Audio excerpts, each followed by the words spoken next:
rise up, brothers and sisters, boys and girls, kings and queens, friends, frenemies, and your agents. My name is Brother Marley, and this is the SENEGAMBIA One channel. I like to speak to the youngers, my nephews and nieces. So we're considering today some ideas, some thoughts that I've had growing up, and have realized that this is something I should pass on to you. Got it? Okay. So part one of is here. I'll put a link up here somewhere. I don't know where it's going to turn up, but it'll be one of these two corners. All right. So links there for you to, if you want to see part one first. But this part's going to be even better than the first part, especially if you are black, if you are melanated. The last one is especially for you. The last point I got to make is especially for you. So I'm saving the best till last. Shall I get into it? Let's get into it. Let's go. Okay, so the first piece of advice I can give you is to look for mum before you have children. Now, obviously, if you're watching this and you're one of my nieces and you need to flip that around to look for dad to have you before finding your children, same rules apply. Just replace mum with dad, okay? It is so important that you try your best not to find yourself in a situation where you're with someone who's just happened to find themselves pregnant and now you have a commitment to this person for at least the next 18 to 20 years. This decision, the decision that you make as to who you're going to spend your life with, will be by far the most expensive decision you will make in your life. And what's crazy is a lot of people, they will make the decision that they want to be with someone for now, someone that they can mess around with, someone they can play around with. That's fine. But if that becomes long-term because there's a baby involved, you have ruined the next 20 years of your life. Probably, very probably. You know, it's like we have this very kind of weird relationship to life where we know things are bad for us and we want it anyway. So we know that fast food isn't good for you, and yet we crave fast food, and that's what we want. And even if we've got food at home, which is better for you, we still crave the Popeye's chicken, the McDonald's, so on and so forth. And it's the same thing with human beings, you know, with relationships. Like, we can look at that and go, okay, well, I know I want a woman who is chilled out, who has a love of family, who you can see building together. But you also see this one, and she's got a big behind her, and you choose that one. Don't go for the fast food. Go for the good food. Do that. All right? Keep that in mind. Because if you don't, I promise you, you will regret it. So many times you'd wish that things hadn't ended the way they ended. You wish that you hadn't gotten as far with that person as you got. Because that person will get right up in your life and will turn and twist everything around. They may not even do it intentionally. They may just be one of these hard luck people. You know, you get those people who always have bad things happen to them. They're always like, oh man, you know, I was walking down the road and this car came along and it came up on the sidewalk and it hit me and my legs hurt, you know. Or they'll say, oh, you know, I had this job and then the job fired me after 1 week and I don't know why. And this policeman, he stopped me and then he asked me questions. The next minute he hit me over the head and I don't know why.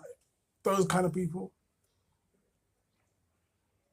Stay clear of them.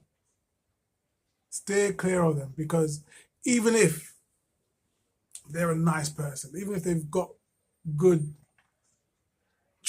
character traits, even if they say the right things, the drama that they will, that envelops their life will come and envelop yours as well. And you don't need that, and your future children don't need that as well. So be very mindful about who you spend your time with, and think about what's happening in the future. Look at who's going to be your woman, who's going to be your man for the next 20 years. All right? Just on the idea that children may come. Hold on, all right, next one. Let's move on. This next one is a big word. We duck down. Everything is your responsibility. Is your responsibility, not your fault, your responsibility. And I mean everything, okay? All. But how can it be? Because, it's not your responsibility where you was born. It's not your responsibility what school you went to. It's not your responsibility what gender you are. It's not your responsibility what school you went to. I get it. But consider that you could look at life as either life is happening to you, or that you are in charge of your life. And if you're in charge of your life, then you need to take responsibility for everything that goes on in your life. You taking responsibility will ensure that things work out better for you. So let me give you a small example. This is where I was born. This is the Haygate Estate in southeast London.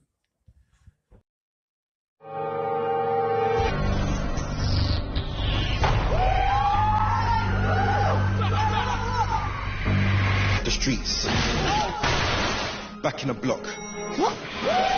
Probs! Arthur kills us. No one is gonna ever quit.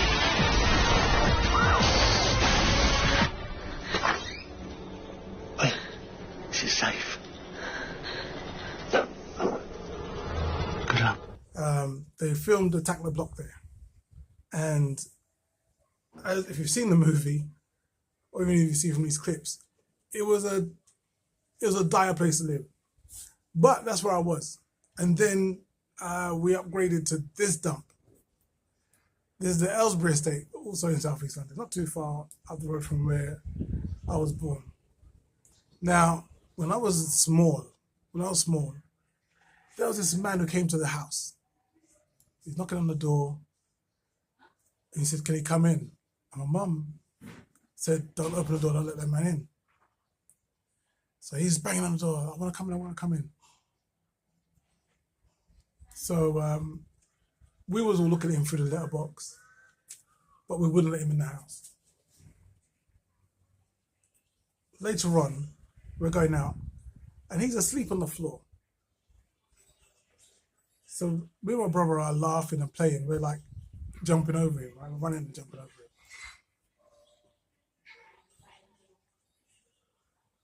It wasn't until like we was older, my mum said that he was a crackhead and he was dead.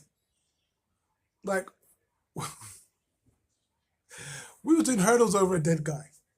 That's where I lived, okay? Lovely, lovely area.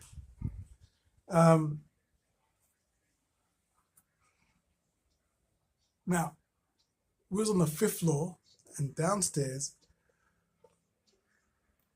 you could see all the cars of the people that lived in the apartments, in the flats. So one of my chores was to wash our car, my mum's car. So when I go downstairs and wash the car, there's this stranger who says to me, "Oh, would you wash my car?" And I said, "How much would you give me?" So he said, £5. I said, "Yeah, I'll wash your car for £5, sure." So I ran back upstairs, got more water, because there's no hoses. So you got buckets. You got to run upstairs, 5 flights, get the water, run back downstairs, get your sponge and your stuff, and wash out the man's car. Got £5 for it. Open my eyes. Oh my God. I never had pocket money before. Now, from time to time, my mum would give me money if I asked for it. If I said, "Look, can I have money for X?" She'd be like, "Yeah, I can afford that." But the whole sort of weekly pocket money thing wasn't happening. So there was no money. There was no money in the house. from that one situation. Whereas before, I had an interest in cars and I would be able to say, okay, this is a Ford and this is a Fiat, this is a Peugeot, this is a Buick or whatever. Now I'm able to be like 5, 10, 15, 20, 25. That's £25 on those 5 cars. Okay, cool. So I'm going to try and do 4 cars on Saturday. That's £20, right? I could start in the morning, work till early evening, then I can go and play out with my friends. And I have £20 in my pocket. So I did that. The way I saw life was completely different. It went from the way that first man had seen it, which was, this is a terrible situation, let me get a spoon and some crack, to me going 5, 10, 15, 20, 25, 30. You know? So the way you see things is a choice. Wherever you are, whatever your situation is, take responsibility for it. Don't sit back and be like, woe is me, the situation is bad. You know? Or lucky, great, I did something wonderful and you ain't done nothing. Take responsibility for every part of your life. Everything is your responsibility. Just remember that. You know, you have to get used to that voice in your head. You have a voice in your head right now. Now, what I'm going to do is be quiet for 10 seconds so you can listen to it. It's going to be telling you something like, this man's mad, doesn't know what he's talking about, or I resonate with what this guy's saying, or something like music. In my head, there's always music. The voice in my head is always playing music, always playing something. Okay? Listen to the voice in your head just for the next 10 seconds.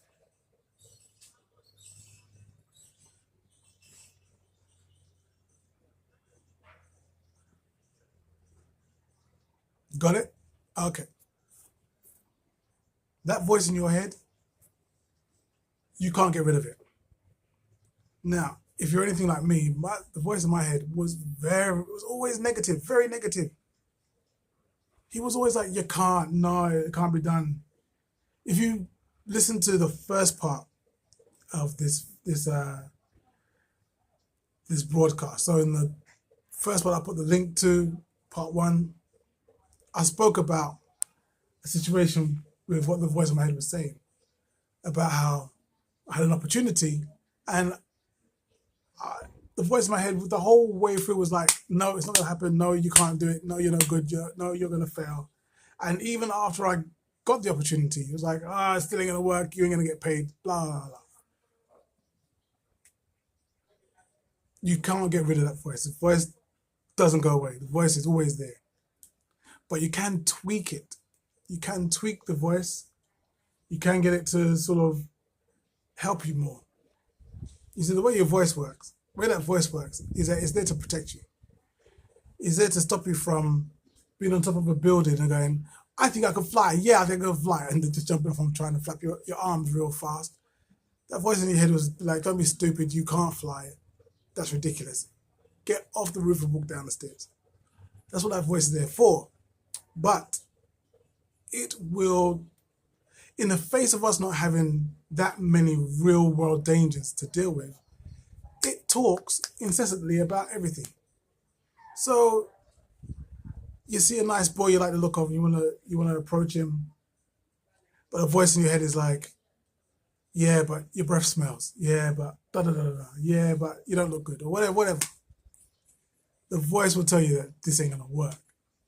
That voice will not go away. That voice is gonna be there until you're grey and old and a beard. You ladies too, when you've got your grey beard as well, the voice will still be there. But you can tweak it. So listen, here's how I tweaked mine.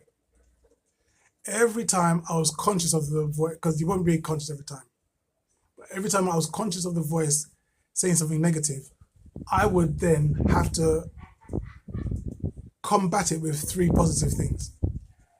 So that's when you're conscious of it. Sometimes it's going to happen and you're not going to be conscious of it. I not even notice until like a long time afterwards.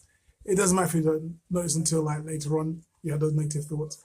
Combat them still. Combat them still. What will happen over a period of, let's say, a month of doing that? Your negative voice will get quieter and will now start singing back to you the positive things that you've been saying to your negative voice. So it's like, I did a video before where I went to the car and I ran up the stairs of the Renaissance statue. So the plan was, I showed the video of me doing the Renaissance statue stairs 10 years ago, and now I do the Renaissance statue stairs again 10 years later, and I'm going to at least match 10-year younger me. That's the plan.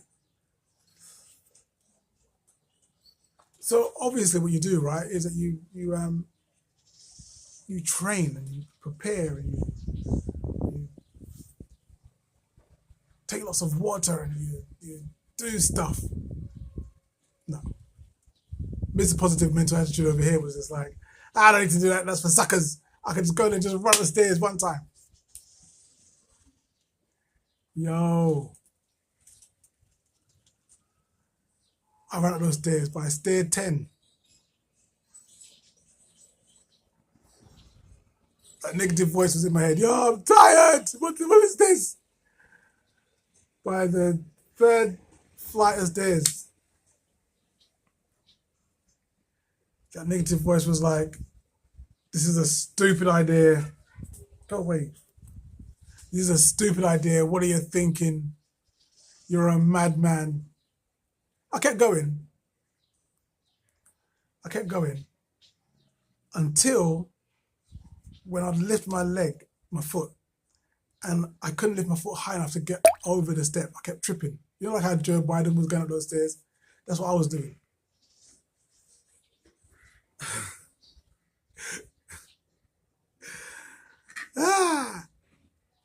I also said that if I can't make it, I'm going to do a push-up for every second I'm behind my original time.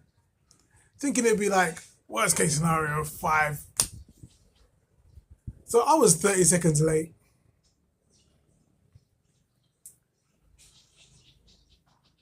So I was there like, okay, let me go and do these push-ups and do it on camera as well. You can beat your negative voice. You can go through. You can do things. You can get whatever you want done. Because I got up those stairs. I got that contract. I got to Africa. I opened a restaurant. I knew that I had to market the restaurant to people who are not even in the country in order for when they come to the country that they're going to be like, I need to find Messiahs, and they will search for me and come and find me. And just as I said it would happen is how it happened. So that negative voice will be in your head for your whole life, but you can tweak it. You can adjust it to what works for you. All right? Okay, next one. I suggest that you specialize in a skill. Think of a skill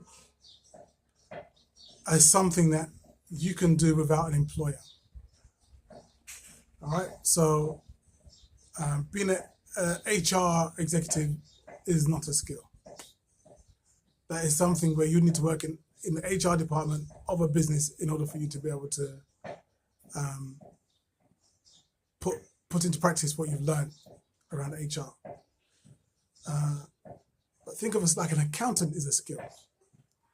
Being a plasterer is a skill. Being a bricklayer is a skill. Being a nail technician is a skill. Being a barber is a skill.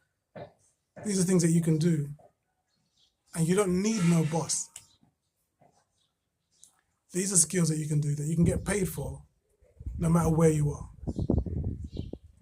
The one thing that has saddened me, sad is a strong word, it hasn't saddened me.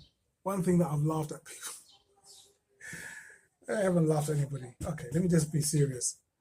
One thing that I have seen and I've noticed and I've commiserated with people for is people who've come over to Africa with their humanities skills. You know, like they've learned they're a team leader in a kids club, or they're a nurse that looks after old people, right? And they come over here thinking they could find a job being a nurse looking after old people. No, you can't. There isn't. You need a skill. You need something. Now, something as simple as barbering. This brother here, I'm addicted to watching his videos because what he's done is taken his skill, something as simple as barbering, and he's made it his passion. And now he's got this whole kind of social media revolution going on around cutting people's hair. And we can all do that. I remember, like, when I was growing up, I used to work with my uncle, and he was a plasterer. So I was learning how to do plastering. And he said, computers are the future. Back then, no one had computers in their house. Unless it was a ZX Spectrum or a Commodore 64, no one had gaming systems in their house or nothing like that. There was no social media, there was no YouTube, there was no nothing. So we was reading about, or we was seeing on TV about the possible future of how computers could make a difference in your life. And he was like, you know what, don't do this thing. Learn computers, because that's the future. And I wish he hadn't told me that, because the stuff I learned in IT, like the database programming, was only good as long as I had an employer to employ me to accept what to give me work, and which comes with it. You've got to be at work at a certain time. You need to be in the office at a certain place, and they dictate to you as to like how much you can earn, so on and so forth. There are ways and means of getting out of it. I speak about that in the previous video. But needless to say, for the most part, it would require me going for an interview and then going for a probation period, then doing the work and making sure I'm there on time and make sure that I leave on time and make sure that I'm dressed appropriately and so on and so forth. Get yourself a skill so you're not beholden to other people's rules and regulations. Can we get a little esoteric? Can we get a little esoteric? Okay, bear with me. We're about to get a little esoteric now. Because I'd like you to trust your third eye. I'd like for you to understand that what we see around us, the color you see in my shirt, everything around, what you see in your house or wherever you are right now, our eyes are only able to pick up 0.0035% of what's out there. So you're virtually blind. You're virtually blind. You can't see past your nose. There is so much more going around us, and we're unaware of it because we can't see it. People, we are all just energy. We're just energy when you break it down to its molecular parts. We are just energy. So there's going to be some people who have energy that resonates with you, and some people have energy that doesn't resonate with you. But you can't tell using these two eyes. When you meet someone, don't just look at them and be like, they look all right. Or don't just decide that you're going to sit back and, listen to what they say and decide as to whether that's a good person or a bad person to be around. Don't do that. Like, spend some time just quiet, just taking in the person's essence. Imagine, no, don't imagine. You have a sixth sense. You have it. We just can't see it. We're just not aware of it, but it's there.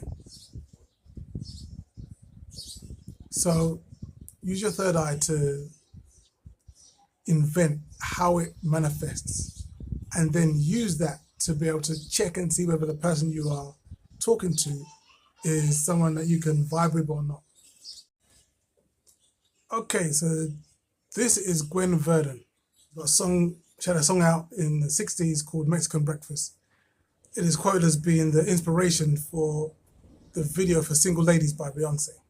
And as you watch it, you'll see that there are certain moves that are very similar, almost the same. What Beyonce did was take something that was quite pedestrian and turned it into something that was a cultural shift.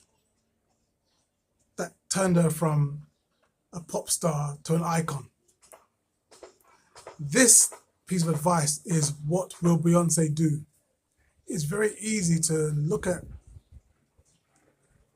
what white people have done and say, okay, I should be like that because that person is successful. That's logical, right? So let's say, for example, you're looking at a YouTube channel and you see a YouTuber who's in a similar space to you, and you go, okay, I want to be like that guy. And you try and be like that guy. It won't work. It won't work because there's different rules for you and I than there are for other people. There's this man called Delzino Wilson, an American brother. And he does like network marketing businesses. And he was saying about how there was a time when he had a mentor, and the mentor was a white guy, and he was giving him and his wife really good advice about how they can build their business, their brand, and so on and so forth, which they followed to the letter, and it never worked for them. And so they started beating themselves up, thinking, okay, maybe I'm doing something wrong. It's nothing to do with what you're doing. It's the fact that you are a black man, you're a black woman in a system that wasn't designed with you in mind.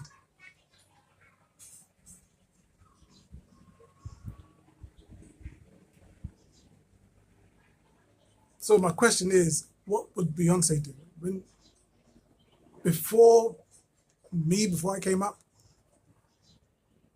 the saying was, you've got to work twice as hard for twice as long to get half as much as what European gets. So this is kind of a remix on that, all right? Whatever you decide to do in your life, whether you decide to be a housewife, whether you decide to be a captain of industry, whether you decide to be in the medical field, or you want to look after trees, okay? Whatever you want to do. Be the very best at it. Do your very best at it. Remember the guy I was talking about earlier who did the barbering? He's getting $165, I think he said he charges for a haircut.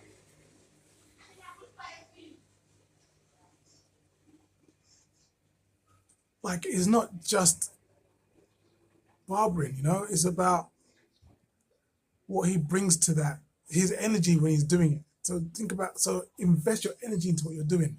When you look at a guy called Neuro Knowledge, you know Neuro Knowledge? Look up Neuro Knowledge. When you look up Neuro Knowledge, when he cleans his whiteboard, he takes his time and cleans every speck. He doesn't leave a single speck on there. I've watched numerous of his videos. He never misses a single line, never a dot, nothing. He makes sure he cleans that board to perfection.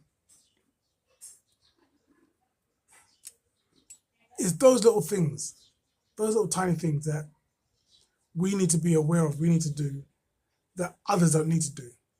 You will make it in this world. You will. I never had a mentor. I've never had a mentor. I've never had someone I never had the YouTube person telling me, oh, you could do it.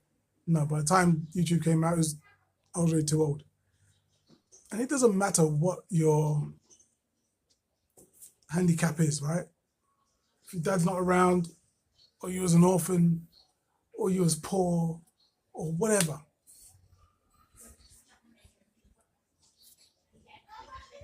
Everything is your responsibility. Choose who you're going to travel that journey of your life with. Carefully, all right? Don't pick the one